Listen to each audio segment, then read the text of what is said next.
Bonjour à tous. Je suis heureuse ce matin de pouvoir partager ce que Jésus a fait dans ma vie. J'ai eu le privilège de le connaître très jeune. Mes parents ont commencé à assister à des réunions comme celle-ci. J'avais seulement 6 ans. J'ai donc grandi en allant avec eux à ces réunions. Et aussi loin que je me souvienne, j'ai toujours cru que Dieu existait, que Jésus était son Fils. Et puis peu à peu, bien, j'ai cru que Jésus était mort sur la croix pour le péché de l'humanité. C'est resté comme ça quelque temps. Très vite, j'ai pu éprouver la puissance de Dieu parce que j'étais malade, j'avais beaucoup d'otite et j'avais fait ce qu'on appelle une mastoïdite, c'est-à-dire du pus derrière les oreilles. Et à l'époque, on opérait. J'étais très timide et l'hôpital dans lequel on faisait cette opération était à 100 km de chez moi. Mais le dimanche après-midi, je suis venue à une réunion comme celle-ci. Et à la fin de la réunion, le pasteur a prié pour moi. Et alors que j'avais près de 40 de fièvre, des douleurs terribles, je m'en souviens encore, alors que je devais avoir 8-9 ans, eh bien, j'ai été instantanément guérie. Et le lendemain matin, le médecin a constaté la guérison au lieu de faire les papiers pour rentrer à l'hôpital.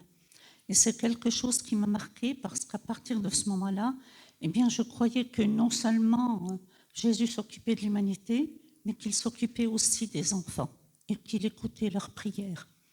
Et puis un petit peu plus tard, j'ai eu un autre problème de santé. J'avais du sucre dans les urines. On m'a fait plein d'examens parce qu'un de mes oncles était diabétique. Et à la fin, on m'a dit que j'avais, je ne sais pas si on l'appelle ça encore comme ça maintenant, du diabète rénal.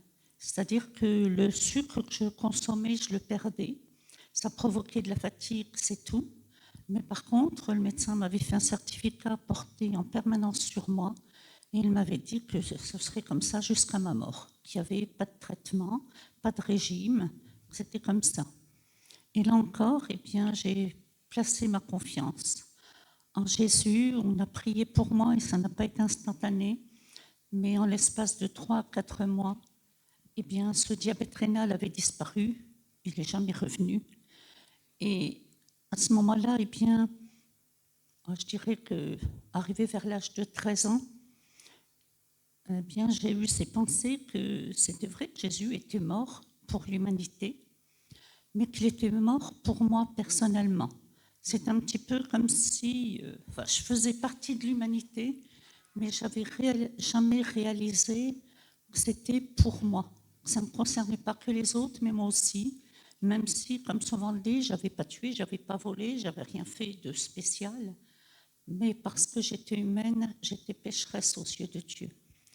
Et à ce moment-là, eh bien, j'ai fait le choix de reconnaître Jésus comme mon sauveur personnel, reconnaître qu'il était mort pour moi.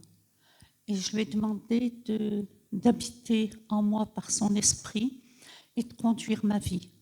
Et ça fait bien longtemps de cela, cette décision, je l'ai prise il y a près de 60 ans, mais je ne l'ai jamais regrettée. Je peux dire que vraiment, Dieu est fidèle dans toutes ses promesses. Si vous lisez la Bible, tout ce qui est écrit comme promesse est vrai. Et on peut le réaliser jour après jour.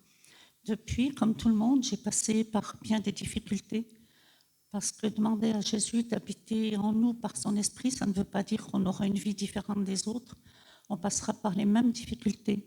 Mais la grosse différence, c'est qu'on sait qu'on peut prier, qu'on peut demander à Dieu l'accomplissement de ses promesses. Et ça, je l'ai vu, et encore plusieurs fois, j'ai vu Dieu me conduire dans le travail, dans tous les domaines de la vie. Et c'est vrai que depuis près de 6 ans, bien, je traverse une période difficile. Je peux vous dire que Dieu est là, présent chaque jour à nos côtés lorsqu'on traverse une difficulté. Et je dirais qu'en plus, eh bien, lorsqu'on appartient à une église, on a une force parce que les autres prient pour nous. Dieu nous donne une véritable famille et je ne peux que le remercier pour tout ce qu'il a fait pour moi.